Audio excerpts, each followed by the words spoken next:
Assalamualaikum warahmatullahi wabarakatuh.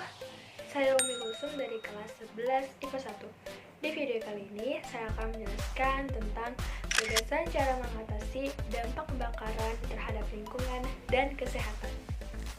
Nah, tujuan pembuatan video ini adalah untuk memenuhi tugas mata pelajaran kimia. Selamat menyaksikan. Nah, sebelum itu, tahu nggak sih apa itu reaksi pembakaran? Reaksi pembakaran adalah reaksi yang melibatkan gas oksigen dan gas eksoterm.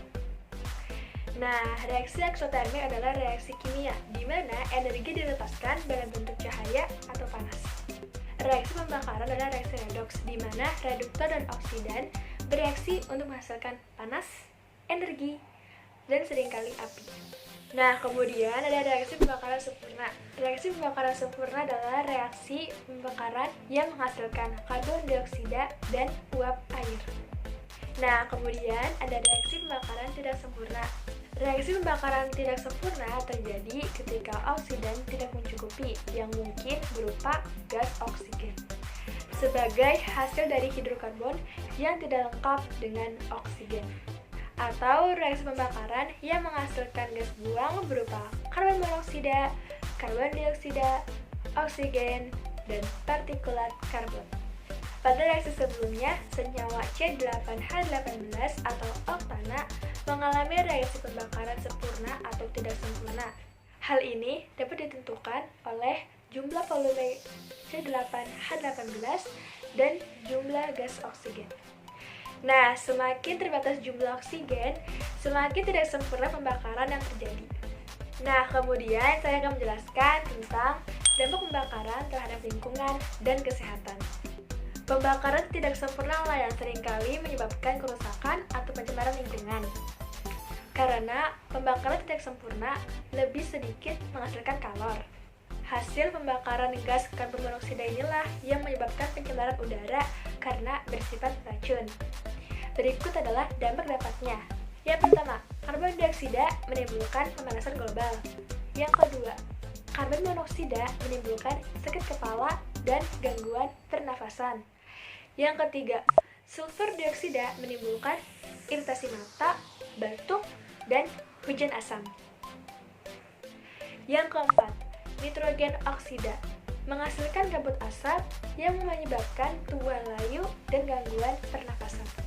Nah, kita masuk pembahasan terakhir, yaitu cara mengatasi dampak pembakaran terhadap lingkungan dan kesehatan.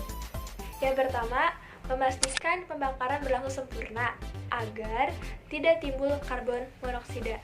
Nah, gas karbon monoksida bersifat beracun pada manusia karena mengikat hemoglobin di dalam darah dan mengakibatkan oksigen sulit dibawa oleh darah.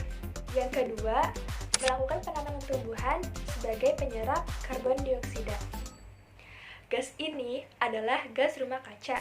Meningkatnya gas ini menyebabkan pemanasan suhu di atmosfer bumi dan perubahan iklim. Karena itu, perlu adanya penanaman tumbuhan yang menyerap karbon dioksida. Yang ketiga, menggunakan bahan bakar dengan kadar belerang rendah. Belerang yang terkandung bersama hidrokarbon di minyak bumi menyebabkan berbagai masalah, seperti gangguan kesehatan, korosif pada mesin, dan hujan asam. Karena itu, dalam melakukan pembakaran hidrokarbon, perlu dipilih bahan bakar yang mengandung kadar belerang rendah. Yang keempat, mengurangi pembakaran yang berlebihan. Nah, pembakaran hidrokarbon yang berlebihan akan menyebabkan persoalan yang telah disebutkan tadi. Karena itu, harus dihindari dengan mengurangi penggunaan kendaraan pribadi dan gunakan kendaraan atau transportasi umum, serta kurangi kendaraan bermotor dengan berjalan kaki, bersepeda, ataupun menggunakan kendaraan umum dalam berpergian. Alhamdulillah, kita sudah sampai di penghujung materi. Semoga materi yang saya bawakan tadi dapat bermanfaat untuk teman-teman semua. Terima kasih sudah menonton. Mohon maaf bila kesalahan. Wabillahi taufiq hidayah. Wassalamualaikum warahmatullahi wabarakatuh.